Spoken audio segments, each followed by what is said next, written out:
nós agora temos uma moeda que equivale ao marco alemão. O que nós vamos fazer, nós, governo? Vamos gastar. O italiano pensou lá a mesma coisa. O grego nem se fala. Né? O grego é um povo festeiro, povo super simpático. Mas é uma ilusão, isso é uma ilusão, você acreditar que... Quer dizer, qual a sua moeda original? Escudo? Você é português, de repente, pô, a minha moeda agora é o euro. Porra, euro, marco alemão. Eu estou rico. Isso gerou um surto de crescimento e agora chegou o garçom dizendo assim, the bill, the bill, pay it. Como é que eles vão pagar, eu não sei. Quem vai perder com isso? Primeiro, acho que a Alemanha, os taxpayers alemães, os pagadores de tributos, já estão perdendo. Segundo, os bancos alemães. Os bancos alemães que emprestaram para o governo da Grécia, para bancos gregos, para bancos portugueses. Qual que vocês acham que vai ser a tendência no futuro? Eu acredito, é uma coisa pessoal, que a tendência vai ser cada país voltar a ter a sua moeda. Eu acho que a primeira país a cair fora do euro vai ser a Alemanha. Eu não sei. Eu não sei se vai ser o primeiro, porque a Alemanha é quem vai acabar perdendo mais com isso, né? Mas que vai ser um deles. Inclusive o André, ele falou que alguns preços na Alemanha já estão sendo cobrados em marco alemão. Já estão voltando a... Ele falou isso. Lugarzinhos já se cobram em marco alemão. Não faz sentido você criar uma moeda artificial. Isso falando de Europa, né? Se você falar de América Latina, aí a coisa se torna uma piada. Mas quem é produzido esse marco alemão? Não existe mais. Há muito tempo. Os preços são cobrados em marco alemão, mas parece que existe um substituto. E as taxas irrevogáveis.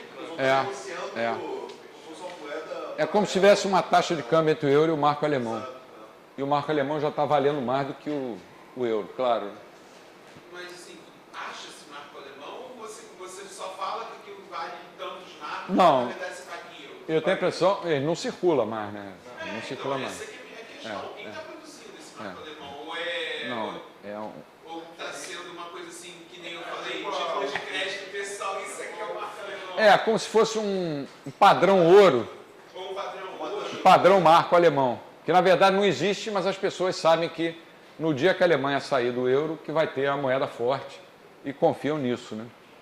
E a tendência acho que vai ser Portugal voltar ao escudo, a Itália a lira, a Grécia o dracma, né? Talvez seja até a Alemanha voltando ao extremismo da extrema-direita. Né? A Alemanha para os alemães, já corrida naquela época. Não, acho que isso não acontece mais, porque depois que aconteceu com eles na Segunda Guerra, as condições hoje são muito diferentes. O problema na Europa ali, professor, é que foi a Europa, como um todo, tentou reproduzir, né, a criação artificial de uma moeda que, na verdade, nos Estados Unidos ocorreu de uma forma espontânea, né? Até citando a ordem espontânea de Hayek. Surgiu uma coisa, claro, do lado político, vamos criar uma moeda para fazer frente ao dólar. Esqueceram que a própria moeda é um trato humano, né? Então, o problema, na essa verdade, é artificialidade... que os estados continuaram com políticas fiscais totalmente independentes em uma moeda só. Por que não tem um problema no Alabama em relação a Massachusetts? O problema é que todo mundo é sujeito à autoridade e na Europa você tem os governos, tem o Parlamento Europeu, mas aquilo funciona mais como uma reunião de luxo para dizer que vai resolver os problemas. Se bem que nos Estados Unidos... Tem tempo aí para uma outra pergunta, mas Tem.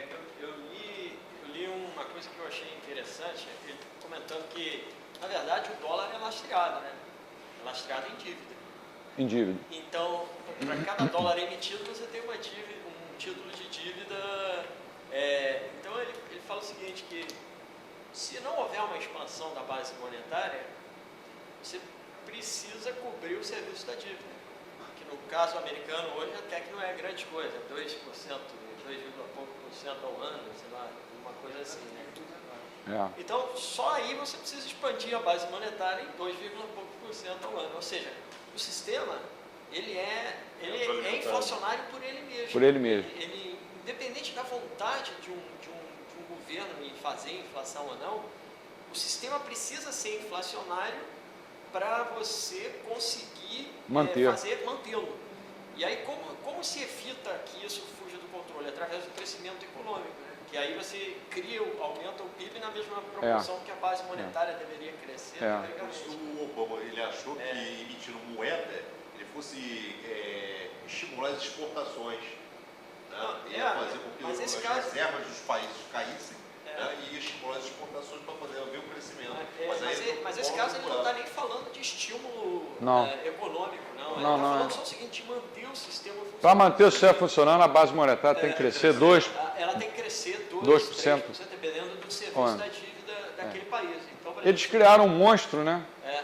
E agora não sabem como se livrar dele. E eu acho que tudo passa por uma discussão sobre o sistema de reservas fracionárias, que é outra discussão difícil da gente convencer as pessoas.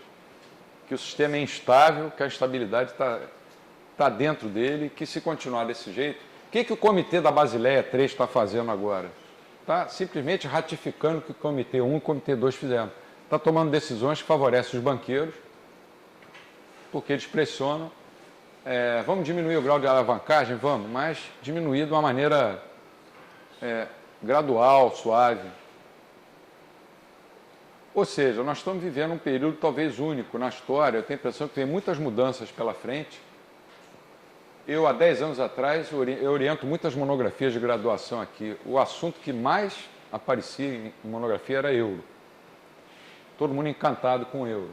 Agora, esse ano, tem das 15 que eu estou orientando, 3 falam sobre o fim do euro. Então, segunda-feira a gente continua.